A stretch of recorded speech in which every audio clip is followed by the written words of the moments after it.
दोस्तों नमस्कार। अभी तक हमने ये जाना कि हमारे कानूनी अधिकार क्या हैं एज ए कंज्यूमर। आप बाजार जाते हैं, आप जो भी प्रोडक्ट खरीद के लाते हैं, आपने उस कंपनी पे भरोसा किया, उसके लेवल पे भरोसा किया, सप्लाई चेन पे भरोसा किया, दुकानदार पे भरोसा किया, आपको तसल्ली हुई, आप प्रोडक्ट लेके आए। जब आप लाए, घर में उस प्रोडक्ट को खोला, इस्तेमाल किया, तो पता लगा उसमें खराबी है। अब सवाल इस बात का है कि इसकी शिकायत कहाँ करें? क्योंकि अगर कंज्यूमर की शिकायत का निदान अगर दुकानदार ही कर देते, कंपनियां ही कर देती, तो फिर क्या होता? कोई दिक्कत ही नहीं थी, समस्या ही नहीं थी। लेकिन एक तरफ तो हम बोलते हैं कस्टमर इज किंग, और दूसरी तरफ उस कस्टमर जिसको किंग बोला जाता है, उसको परेशान करने वाले, उसकी जो प्रजा है, उसके जो सप्लायर हैं, सर्विस प्रोवाइडर हैं, वो उसको तंग किए रखते हैं। इसीलिए कंज्यूमर कोर्ट्स में केसों की भरमार है। इससे ये पता लगता है कि जो हमारे सर्विस प्रोवाइडर हैं, प्रोडक्ट सप्लायर्स हैं, वहाँ पे शायद ईमानदारी से काम कम होता है, दिखावा ज़्यादा होता है, एडवर्टाइजमेंट ज़्यादा होती है, एग्जैजरेटेड क्लेम होते हैं, परफॉर्मेंस जो कही जाती है वो मिलती नहीं है, और बहुत सारी तरीके। इसीलिए ये जानना ज़रूरी है कि अगर आपने प्रोडक्ट खरीदा है तो आप कंप्लेंट कैसे करें, कहाँ पे और कैसे कंप्लेंट फाइल करनी चाहिए, किन पेपर्स की जरूरत पड़ेगी, ताकि कम से कम दिक्कत में आपको रिलीफ मिल सके। इसलिए दोस्तों इस वीडियो को पूरा देखिएगा, इस वीडियो को शेयर करिए, क्योंकि आपके परिवार के लोग, दोस्त लोग, जितने भी आपके जानकार वेल विशर्स हैं आपके ग्रुप्स में, सबको पता रहे कि अगर वो परेशान है तो रिलीफ का रास्ता क्या है। सबसे इंपॉर्टेंट चीज जो जानने की है कि जब भी आप कस्टमर कंप्लेंट करते हैं तो आपके पास कोई ना कोई प्रूफ और एविडेंस तो चाहिए। आपको पता है कि कोई भी आदमी आपकी शिकायत तभी सुनेगा जब आप उसको प्रूफ दिखाएंगे, कोई डॉक्यूमेंट्री एविडेंस दिखाएंगे। कहने से तो काम नहीं चलेगा कि मैंने प्रोडक्ट खरीदा था और वो खराब निकला, मुझे कंपनसेशन चाहिए। इस बात को कोई नहीं मानेगा। इसीलिए ये बहुत जरूरी है कि आपके जो डॉक्यूमेंट हो वो सही हो, क्योंकि जब न्यायिक प्रक्रिया शुरू होगी उसी आधार पे होगी जो कागज आप डिपॉजिट कराएंगे। तो mandatory documents required for initiating legal action by consumers, वो डॉक्यूमेंट कौन कौन से हैं, आज हम उसकी चर्चा करेंगे। Mandatory documents required for initiating legal action by consumer, सबसे पहले एक कंप्लेंट लेटर आपको लिखना होगा। A written complaint detailing the issue including product, service details and relief sought. क्या दिक्कतें आई और आपको क्या रिलीफ चाहिए। रिलीफ दो तरह का है, जैसा हम पहले भी चर्चा कर चुके हैं। या तो आप मुझे कंपनसेशन दीजिए या प्रोडक्ट रिप्लेसमेंट दीजिए, ये दो चीजें हैं। और कभी कभी अगर बहुत ज्यादा हैरेसमेंट कर दिया जाता है सप्लायर के द्वारा, तो एक पेनल्टी क्लॉज या एक कंपनसेशन में एड अप करके भी कोर्ट्स जजमेंट दे देते हैं कि प्रोडक्ट कॉस्ट प्लस जो हैरेसमेंट कॉस्ट हुई है, जो बाकी हार्डशिप्स हुई हैं कस्टमर को आपसे डील करने में, उसको भी आप कंपनसेट करिए। तो ये भी कोर्ट का अधिकार क्षेत्र है। दूसरा इंपॉर्टेंट है प्रूफ ऑफ परचेज। अब ये आपने खरीदा या ग्रे मार्केट से खरीदा, ये बहुत जरूरी है। इसीलिए कहा जाता है कि जब भी आप खरीदारी करें बिल जरूर लें। आपने उस समय कोई टैक्स बचाने के लिए या भाई भतीजावाद के चक्कर में कि क्या फर्क पड़ता है, आपने प्रोडक्ट तो ले लिया, और जब प्रोडक्ट खराब निकला और आपके पास प्रूफ ऑफ परचेज ही नहीं है, तो एप्लीकेशन इनवैलिड मानी जाएगी, क्योंकि किसी को नहीं पता कि ये प्रोडक्ट आपने कहां से खरीदा। आपने खरीदा, किसी से उधार लिया, चोरी का है, आप कैसे प्रूव करेंगे?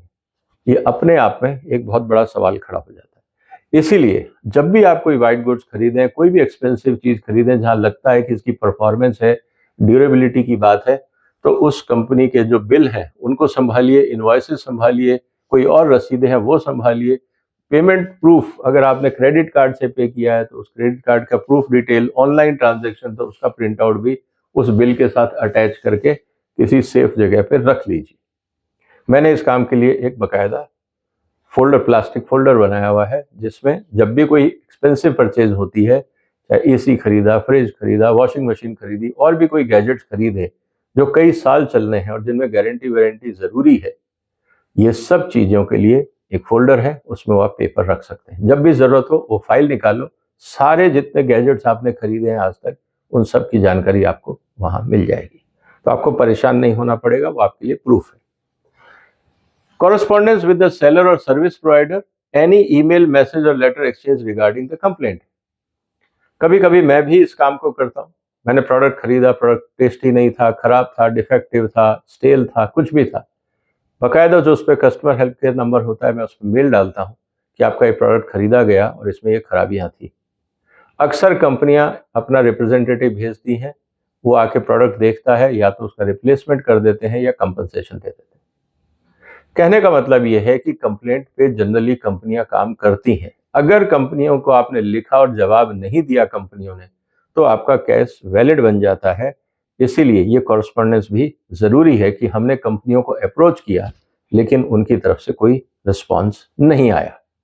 फिर रही बात वारंटी और guarantee card, if the complaint is about a defective product, अब उसमें लिखा है कि आपको कंप्रेसर की गारंटी 1 साल की है या 5 साल की है या 10 साल की है, जो भी गारंटी दी गई है उसमें प्रोडक्ट का नंबर होता है, साथ में गारंटी होता है, आपके पास उसकी रसीद भी है, पेमेंट डिटेल्स भी है और कस्टमर कंप्लेंट भी है। कहने का मतलब ये है कि ये सब प्रूफ इंपॉर्टेंट है, क्योंकि अगर गारंटी 1 साल की और 2 साल बाद प्रोडक्ट खराब होता है तो उसमें क्लेम नहीं बनता है, क्योंकि जो परफॉर्मेंस गारंटी दी गई थी, प्रोडक्ट ने उस लाइफ को क्रॉस कर लिया है, प्रोडक्ट ने एज पर क्लेम परफॉर्म कर दिया। अब आपको उसको रिपेयर कराना है तो वो गारंटी में नहीं होगा, आपके लिए मेंटेनेंस कॉस्ट या रिपेयरिंग कॉस्ट जो भी होगी वो देना पड़ेगा और कंपनी उसको रिपेयर कर देगी या आप बाहर से करा सकते हैं। तो ये बहुत ज़रूरी है कि आप किस कंप्लेंट को कर रहे हैं, कब कर रहे हैं, क्या वो उस समय प्रोडक्ट वारंटी या गारंटी में है या नहीं है, और इम्पॉर्टेंट चीज़ ऑन साइट है या ऑफ साइट है। ये सब चीज़ें आपको खरीदते समय ये बातें चेक करनी चाहिए। प्रोडक्ट फोटोग्राफ और video, if the complaints involve damage और डिफेक्टिव गुड्स, कभी कभी ऐसा होता है कि आपने प्रोडक्ट खरीदा, उस पर स्क्रैच लगे हुए हैं, डेंट है, प्रोडक्ट डैमेज है, तो मैं भी अक्सर यही करता हूँ, मोबाइल से फ़ोन खरीदा और प्रोडक्ट भेज दिया। ऑनलाइन कंपनियां भी कहती हैं आपने प्रोडक्ट लिया, डैमेज है तो आप उसका फोटो खींच के भेज दीजिए। कहने का मतलब ये है कि आज हर एक जेब में कैमरा है, आप इसका भरपूर इस्तेमाल करिए, कहने की बात नहीं रहेगी। जैसे ही आपको प्रोडक्ट में डिफेक्ट दिखता है, डैमेज दिखता है, तुरंत उसकी फोटो और वीडियो बना लीजिए, क्योंकि वो एक बहुत ही पावरफुल एविडेंस है। और नए भारत के कानून में जो डिजिटल डॉक्यूमेंट है या ई डॉक्यूमेंट्स हैं, इसको वैलिड एविडेंस माना गया है। तो फोटोग्राफ और वीडियो आपके लिए काफ़ी यूजफुल हो सकते हैं अपनी बात को रखने के लिए और कन्विंस करने के लिए। फिर लीगल नोटिस, अगर आपने कंपनी को ऑलरेडी लीगल नोटिस भेज दिया है कि आपने जो प्रोडक्ट दिया वो डिफेक्टिव है, उसको रिप्लेस करिए, वो नहीं सुन रहे हैं, कुछ और आपकी बातचीत हुई, वो कह रहे हैं हाँ हम आपसे बात करेंगे, वो कर नहीं रहे हैं, आप उन कंपनियों को लीगल नोटिस भी भेज सकते हैं। और अगर आपने वो लीगल नोटिस भेजा है तो उसको संभाल के रखिए, क्योंकि वो डॉक्यूमेंट आपके काम आ सकता है एज ए एविडेंस कि आप वास्तव में ग्रीवेंस था आपका और आपने कंपनी को अप्रोच करने की कोशिश करी, लेकिन कंपनी ने आपको सपोर्ट नहीं किया एज पर कमिटमेंट्स। इसके अलावा सबसे इंपॉर्टेंट चीज़ है कि ये प्रोडक्ट वास्तव में आपने ही खरीदा है, आप ही के नाम पे है, इसीलिए identity proof, a copy of Aadhaar, PAN card और any other government issued ID आप जरूर रखिए, ताकि ये पता रहे कि कौन किसके साथ विवाद कर रहा है। अगर आपने प्रोडक्ट खरीदा है, आपका क्रेडिट कार्ड है, हो सकता है आपके दोस्त ने पेमेंट कर दिया, उससे फर्क नहीं पड़ता, बिल किसके नाम पे है। बिल अगर आपके नाम पे है और आपके पास आइडेंटिटी प्रूफ है तो आप अफेक्टेड पर्सन हैं। इन बातों का भी आपको ध्यान रखना होगा, ताकि आपकी जो फाइल है वो पूरी हो जाए। तो ये जो डॉक्यूमेंट्स मैंने आपको बताए, complaint letter, proof of purchase, correspondence with the seller, warranty guarantee card, product और photograph of the damage product, legal notice, identity proof, ये सब चीज़ें अगर आप रखेंगे तो आपका केस मजबूत होगा। इसके अलावा आप अगर और चीज़ों को थोड़ा कंपनसेशन की तरफ जाते हैं और कोर्ट पूछता है कितना नुकसान हुआ आपका, तो आप किसी भी रिपेयरिंग वाले को, कंपनी के रिप्रेजेंटेटिव को बुला के पूछ सकते हैं कि देखिए ये प्रोडक्ट था, इसमें ये डैमेज हुए, अगर मैं इसको बाहर कराता हूँ तो मेरा इतना खर्चा होगा, ये कंपनी की वारंटी गारंटी में था, इनको करके देना चाहिए, ये अब एडिशनल पैसा मांग रहे हैं जो गलत है।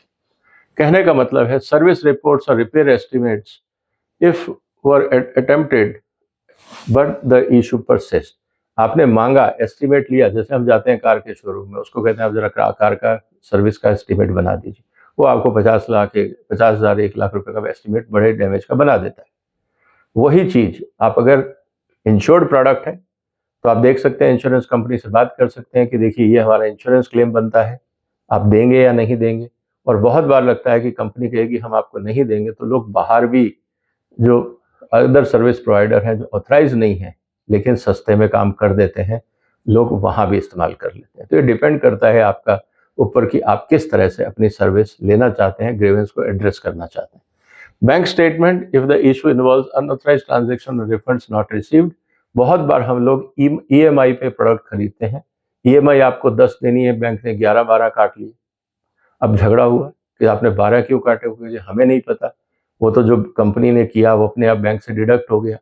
अब आपके पास वो स्टेटमेंट है, आप कंप्लेंट लेके गए, आपको रिफंड चाहिए, तो जो बैंक स्टेटमेंट वो बताएगा कि 12 ईएमआई कटे हैं और आगे आपको नहीं देना है, या एक्सेस काट लिए गए हैं जो आपको रिफंड देना है। तो ये सब चीजें आपकी बैंक लेटर से प्रूफ हो जाएंगी। इसके अलावा ऑथराइजेशन लेटर, कभी कभी आप शहर में नहीं हैं, आप अपने परिवार के या दोस्त में किसी को बोल दिया, इवन आपने वकील को हायर किया, आप उसको ऑथराइजेशन देते हैं। कहने का मतलब ये है कि एज ए ओनर आपका केस कौन लड़ रहा है, आप खुद कर रहे हैं, आपका कोई परिवार का सदस्य है, या आपने कोई प्रोफेशनल हेल्प ली है, लॉयर को रखा है, आपको ऑथराइजेशन लेटर भी देना पड़ेगा। तो ये सब चीजें इंपॉर्टेंट है दोस्तों, ये कागज आप हमेशा तैयार रखिएगा। How to file a consumer complaint. सबसे पहले कोशिश ये करिए कि जिस कंपनी का प्रोडक्ट है उसको डायरेक्ट बात करिए कि भाई ये प्रॉब्लम है, सॉल्व करिए। जनरली जो अच्छी कंपनियां होती हैं वो सॉल्व करती हैं, जिनकी नीयत खराब होती है, जो कंपनियां जानबूझ के फ्रॉड करती हैं, वो आपकी प्रॉब्लम्स को नहीं सुनेंगी, क्योंकि उनकी नीयत ही फ्रॉड से पैसा कमाने की थी, इसलिए उनको अपने ब्रांड और गुडविल की चिंता नहीं है। तो ये बात हमें समझ में आनी चाहिए। उसके बाद जब वो कंपनी नहीं सुन रही है, आपको सपोर्ट नहीं कर रही है, तो आपके पास हेल्पलाइन नंबर है 1800114000। ये नेशनल कंज्यूमर हेल्पलाइन का नंबर है, आप वहां जा सकते हैं, या consumer helpline government of India की है gov.in, आप वहां पे भी रिटर्न कंप्लेंट ऑनलाइन भी फाइल कर सकते हैं। इसका फायदा ये होता है कि आपकी प्रॉपर कंप्लेंट डिपार्टमेंट के पास रजिस्टर हो गई है, और ये जो इम्पोर्टेंट है, जो हेल्पलाइन है, इनका कॉन्टेक्ट सारी रिलेटेड इंडस्ट्री एसोसिएशन के साथ है। फिर ये आपकी कंप्लेंट उस पर्टिकुलर एसोसिएशन को देते हैं, या जो बड़ी कंपनियां वो भी उनके साथ डायरेक्ट है, तो ये कंप्लेंट डायरेक्ट भी कंपनियों को भेज दी जाती है कि आपके लिए ये कंप्लेंट आई है, प्लीज एड्रेस करिए। तो अब आप अकेले नहीं है, एक पूरा सिस्टम है, डिपार्टमेंट है जो आपकी मदद कर रहा है, इसको भी आप समझ सकते हैं। अब बहुत बार आते हैं दोस्त, वो कहते हैं मेरा कंज्यूमर कंप्लेंट है, मैंने प्रोडक्ट लिया था, मैं इसको हाई कोर्ट में चैलेंज करना चाहता हूँ, मैं इसको सुप्रीम कोर्ट में ले जाना चाहता हूँ। इस बात को आप समझिए कि कौन सा केस कहाँ जाएगा, ये भी कानूनी हिसाब से बताया गया है, तो उसको समझना भी बहुत जरूरी है। अब सबसे इंपॉर्टेंट चीज ये है कि आप कंज्यूमर कंप्लेंट कहाँ फाइल करेंगे। तो अगर आपकी क्लेम 1 करोड़ से कम की है, तो आपको डिस्ट्रिक्ट फोरम में जाना है, अपने इलाके में जाना है, आपको और कहीं नहीं परेशान होना है। छोटी कंप्लेंट है 1 करोड़ तक की, डिस्ट्रिक्ट फोरम में है। स्टेट कमीशन में 1 से 10 करोड़, क्योंकि अमाउंट बड़ी है, रिस्पॉन्सिबिलिटी बड़ी है, इसलिए 10 करोड़ की जो कंप्लेंट है वो स्टेट एडमिनिस्ट्रेशन में, और जो नेशनल कमीशन है वो 10 करोड़ से ऊपर की डायरेक्ट कंप्लेंट भी ले सकता है। फाइल ऑनलाइन थ्रू ई दाखिल nic.in, एक पेपरलेस प्रोसेस है। आप अपनी जो कंप्लेंट है वो ऑनलाइन भी दर्ज कर सकते हैं, जैसे आज की तारीख में FIR हो गई है, सारे कोर्ट के कागज हम ऑनलाइन फाइल करते हैं, इस तरह से आप कंप्लेंट भी ऑनलाइन फाइल कर सकते हैं। और अगर ये मैसेज वहां पहुंच जाता है, रिड्रेसल हो जाता है, बहुत अच्छी बात है। आजकल क्योंकि भीड़ ज्यादा है, टाइम लगता है, तो पेशेंस आपको रखना पड़ेगा, लेकिन अगर आपने डॉक्यूमेंट्स पूरे रखे हुए हैं तो ज्यादा हियरिंग्स नहीं होंगी, जल्दी आपको जवाब मिल जाएगा। अगर मान लीजिए कि आपका अभी भी सुनवाई नहीं हो रही है, तो आप, if the issue is misleading ad e-commerce fraud और unsafe products, approach the CCPA for strict action. जो कंज्यूमर प्रोटेक्शन के लिए एक अथॉरिटी बनाई गई है, सेंट्रल कंज्यूमर प्रोटेक्शन अथॉरिटी, जो भारत सरकार की है, आपको लगता है कि कोई कंपनी मिसलीडिंग एड दे रही है, आप उस एड की कॉपी लीजिए, उनको भेज दीजिए। कोई टीवी एड ऐसा आ रहा है, आप उसको कॉपी करिए या उसको वीडियो बनाइए और अथॉरिटी को भेज दीजिए। फिर उनका जो प्रोसेस है वो कंसर्न डिपार्टमेंट के माध्यम से डायरेक्ट उस कंपनी को लिखेंगे कि आप जनता को भ्रामक प्रचार मत करिए और ये सब बंद करिए। आप अपने लेवल पे, जरूरी नहीं है ऐसी स्थिति के अंदर आप कंज्यूमर हों, आपको कहीं पे भी कोई चीज गलत दिखती है जो समाज के लिए गलत है, आप उसको रोकने में मदद कर सकते हैं। तो ये चीजें इंपॉर्टेंट है जिसको हमें समझना होगा। तो अब दोस्तों आज आपको बात ये समझ में आ गई कि अगर आपके पास ग्रीवेंस है, कंप्लेंट है, तो आप कैसे फाइल करेंगे। उम्मीद है ये जानकारी आपको पसंद आई होगी। और भी बहुत सारे कानूनी प्रावधान हैं कंज्यूमर प्रोटेक्शन एक्ट में, अगले वीडियो में मैं उसकी भी चर्चा करूंगा।